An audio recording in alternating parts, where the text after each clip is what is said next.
दोस्तों आज की हमारी इस वीडियो का टॉपिक है difference between kilowatt and KVA, मतलब कि इन दोनों में क्या अंतर होता है। दोस्तों किलोवाट और केवीए क्या होता है, ये हमारे इलेक्ट्रिकल का एक बहुत इंपॉर्टेंट टॉपिक है। तो दोस्तों इस वीडियो के लास्ट में मैं आपको सिंपल सी 2 लाइनों में अच्छे से कैसे जवाब देना है ये भी बताऊँगा, तो वीडियो को एंड तक जरूर देखें। तो दोस्तों सबसे पहले आप ये जान लीजिए कि ये किलोवाट और केवीए होता क्या है। दोस्तों आपको ये ध्यान रखना है कि ये दोनों ही वैल्यू हमारी पावर को दर्शाती है, मतलब किलोवाट भी हमारी पावर होती है और केवीए भी हमारी पावर ही होती है। तो दोस्तों अगर ये दोनों पावर ही है तो हमारे किसी लोड को हम किलोवाट तो किसी लोड को हम केवीए में बताते हैं। जैसे हमारी जो ट्रांसफार्मर होती है उस ट्रांसफार्मर की रेटिंग हमेशा केवीए में होती है, पर हमारी जो मोटर होती है उस मोटर की रेटिंग हमेशा किलोवाट में ही होती है। तो दोस्तों ये दोनों पावर अलग अलग कैसे होती है, इसको आप इस एग्जाम्पल की मदद से अच्छे से समझें कि ये एक हमारी मोटर है, ये हमारी मोटर सिंगल फेज की हम मान के चलते हैं। तो इस मोटर को चलाने के लिए हम क्या करते हैं कि एक फेज और एक न्यूट्रल दे देते हैं, इससे ही हम हमारी मोटर को चलाते हैं। तो दोस्तों मैंने जो यहाँ पर हमारी मोटर को फेज और न्यूट्रल दिया है, मतलब हमने इस मोटर को इलेक्ट्रिकल पावर दी है, मतलब इलेक्ट्रिकल एनर्जी दी है। तो दोस्तों जितनी इलेक्ट्रिकल एनर्जी में हमने हमारी मोटर को दी है वो हो जाती है हमारी केवीए, मतलब केवीए का मतलब होता है दोस्तों हमारी टोटल पावर। इसको आप याद रखिएगा। इसके अलावा हमारी जो मोटर है इस मोटर ने कितनी पावर का यूज़ किया वो कहलाती है हमारी किलोवाट, मतलब ये कहलाती है हमारी रियल पावर। तो दोस्तों इसको हम आसान भाषा में कहें तो केवीए जो होती है वो होती है पूरी पावर। जितनी हमारी इलेक्ट्रिकल पावर गई वो पावर होती है पूरी पावर, मतलब केवीए। और दोस्तों हमारी मोटर ने कितनी पावर का यूज़ किया वो कहलाती है हमारी किलोवाट, मतलब जितनी पावर उसने उपयोग में ली वो कहलाएगी हमारी किलोवाट। क्योंकि दोस्तों जब भी हम किसी उपकरण के अंदर इलेक्ट्रिकल पावर को भेजते हैं तो इसमें हमारी पावर लॉस रहते हैं। लॉस का मतलब हमारी कुछ एनर्जी जो वेस्ट हो गई हमारे उपकरण को चलाने के बीच में ही।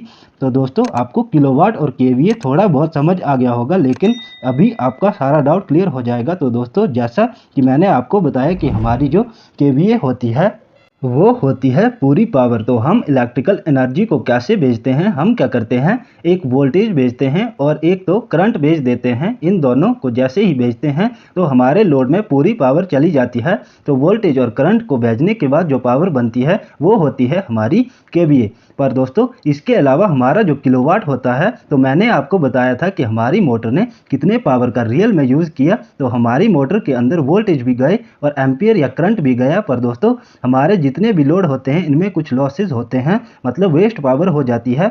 तो जो हमारी पावर वेस्ट होती है इसको हम पावर फैक्टर की फॉर्म में मेजर करते हैं। दोस्तों आपने सुना होगा हमारे इलेक्ट्रिकल में पावर फैक्टर होता है। दोस्तों अगर आपको पावर फैक्टर के बारे में अच्छे से सीखना है तो आप मेरी ये वीडियो देख सकते हो। इसका लिंक मैं वीडियो के एंड स्क्रीन में दे दूंगा, आप वहां से देख के अपने नॉलेज को और भी इंप्रूव कर सकते हो। तो दोस्तों अब आपको पता चल चुका होगा कि जो हमारी पावर वेस्ट हो जाती है उसे हम पावर फैक्टर बोलते हैं। तो दोस्तों हमने वोल्टेज और करंट को मल्टीप्लाई कर लिया तो हमारा क्या आ गया, वोल्टेज एम्पियर। और हमारी कभी बड़ी वैल्यू आ जाती है तो हम क्या करते हैं इसमें किलो लगा देते हैं, के लगा देते हैं, तो ये हो जाता है हमारा केवीए। पर दोस्तों किलोवाट के केस में होता है हमारा डब्ल्यू, मतलब वाट। तो वाट के केस में जो हमारी वेस्ट पावर होती है, मतलब पावर फैक्टर, तो ये पावर फैक्टर भी मल्टीप्लाई होता है। तो मैं इन तीनों को मल्टीप्लाई करता हूं तो आ जाता है हमारा वाट।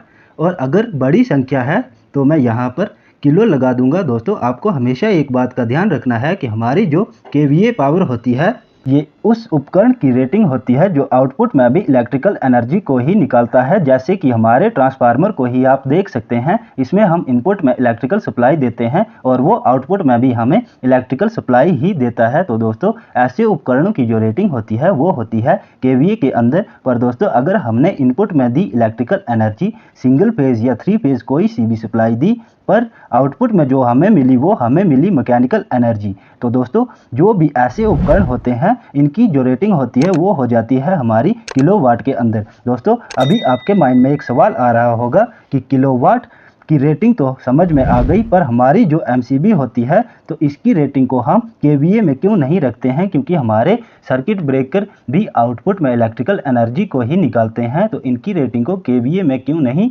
देते हैं। तो दोस्तों हमेशा एक चीज़ ध्यान में रखिएगा कि हमारे जो भी सर्किट ब्रेकर होते हैं, बड़े सर्किट ब्रेकर जैसे एयर सर्किट ब्रेकर हो गया, वैक्यूम सर्किट ब्रेकर हो गया, तो उन सब की रेटिंग तो हमारी केवीए के अंदर ही होती है।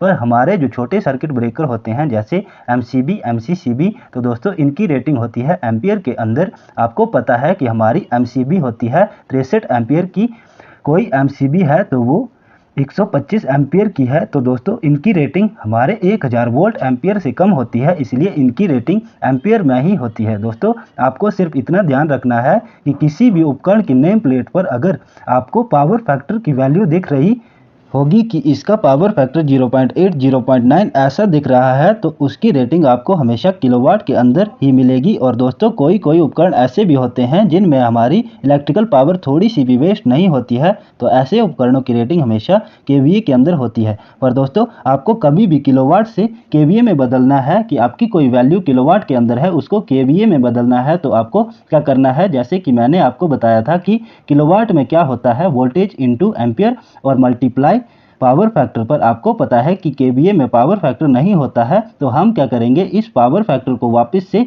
इस किलोवाट से निकाल देंगे। कैसे निकालेंगे, तो इस किलोवाट की वैल्यू से पावर फैक्टर को भाग करके तो जो वैल्यू आएगी वो वैल्यू आ जाएगी हमारी केवीए के अंदर। और दोस्तों कभी हमें केवीए से किलोवाट में बदलना है तो हमें क्या करना पड़ेगा, वोल्टेज और एम्पियर तो हमें यहाँ पर मिल रहा है, हमें यहाँ पर जो हमारा पावर फैक्टर जो है उस पावर फैक्टर को मल्टीप्लाई कर देंगे, तो जो वैल्यू आएगी वो आएगी किलोवाट के अंदर। दोस्तों अगर आपसे कोई पूछ ले कि किलोवाट और केवीए में क्या अंतर होता है, तो आपको सिर्फ एक लाइन बोलनी है, the difference between kilowatt and KVA is the power factor. मतलब कि हमारी किलोवाट और केवीए में जो अंतर होता है वो सारा का सारा पावर फैक्टर पर डिपेंड करता है। दोस्तों उम्मीद है कि आपको इस वीडियो के माध्यम से बेहतर जानकारी मिली होगी। आपको ये वीडियो कैसा लगा प्लीज़ कमेंट और लाइक करके जरूर बताएं, और इलेक्ट्रिकल स्टडीज़ के लिए हमारे इस यूट्यूब चैनल विद्युत ज्ञान को जरूर सब्सक्राइब कर दीजिए। मिलते हैं नेक्स्ट वीडियो के अंदर।